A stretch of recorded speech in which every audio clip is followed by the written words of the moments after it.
এবার বাংলাদেশ সীমান্তে anti drone unit মোতায়েন করার ঘোষণা দিয়েছে ভারত। একই সঙ্গে দেশটি এই পদক্ষেপ পাকিস্তান সীমান্তেও নেওয়ার কথা বলেছে।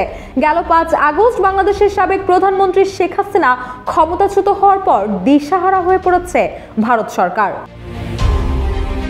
ভারতের দাবি, সীমান্তের অন্য পাশ থেকে ড্রোনের মাধ্যমে সৃষ্ট ক্রমবর্ধমান হুমকি মোকাবেলায় ব্যাপকভাবে এন্ট্রি ড্রোন ইউনিট মোতায়েন করবে তারা। মঙ্গলবার এক প্রতিবেদনে এই তথ্য জানিয়েছে পাকিস্তানি সংবাদ মাধ্যম দ্য নিউজ ইন্টারন্যাশনাল।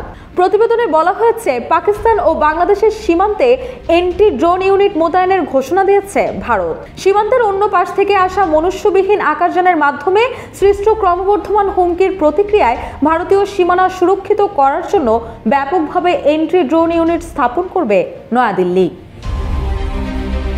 মুরতাজে অর্ডার করে জিতে নিন গাড়ি, বাইক, আইফোন সহ কোটি টাকার পুরস্কার। অর্ডার করতে ভিজিট করুন murtaj.com।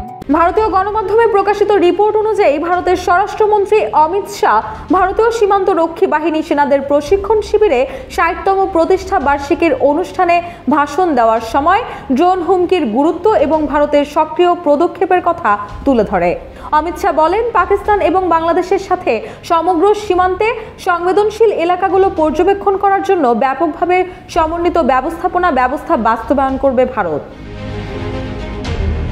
অমিত শাহ আরও বলেন, লেজার সজ্জিত এন্টি ড্রোন গান মাউন্টেড মেকানিজমের প্রাথমিক ফলাফল বেশ উৎসাহব্যঞ্জক, যার ফলে পাঞ্জাবের পাকিস্তান ভারত সীমান্তে ড্রোন নিষ্ক্রিয়করণ এবং শনাক্তকরণ উল্লেখযোগ্যভাবে বৃদ্ধি পেয়েছে।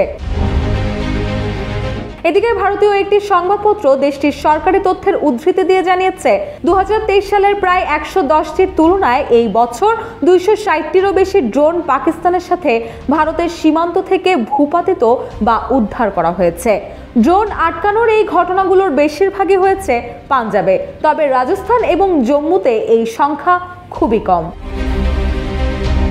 পাকিস্তানের সাথে ভারতের 2289 কিলোমিটার এবং বাংলাদেশের সাথে ভারতের 4096 কিলোমিটার দীর্ঘ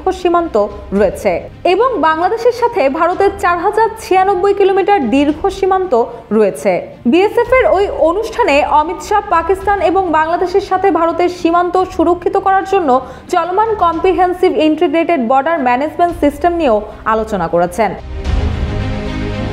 তিনি বলেছেন, এই কাজটি চলমান রয়েছে। তার ভাষায়, আসামের ধুবড়ী সীমান্তের নদী এলাকায় মোতায়েন করা CIBMS থেকে আমরা উৎসাহজনক প্রতিক্রিয়া পেয়েছি, তবে এক্ষেত্রে আরও কিছু উন্নতি করা প্রয়োজন।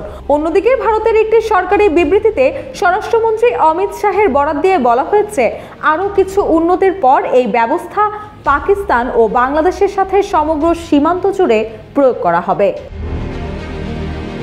গেল আগস্টে ছাত্র জনতার গণ আন্দোলনে প্রধানমন্ত্রী শেখ হাসিনাকে ক্ষমতাচ্যুত করার পর থেকে বাংলাদেশ ও ভারতের মধ্যে দ্বিপাক্ষিক সম্পর্কের টানাপোড়েন চলছে এবং এর মধ্যেই ভারতের পক্ষ থেকে এমন ঘোষণা আবার নতুন আলোচনার জন্ম দিয়েছে।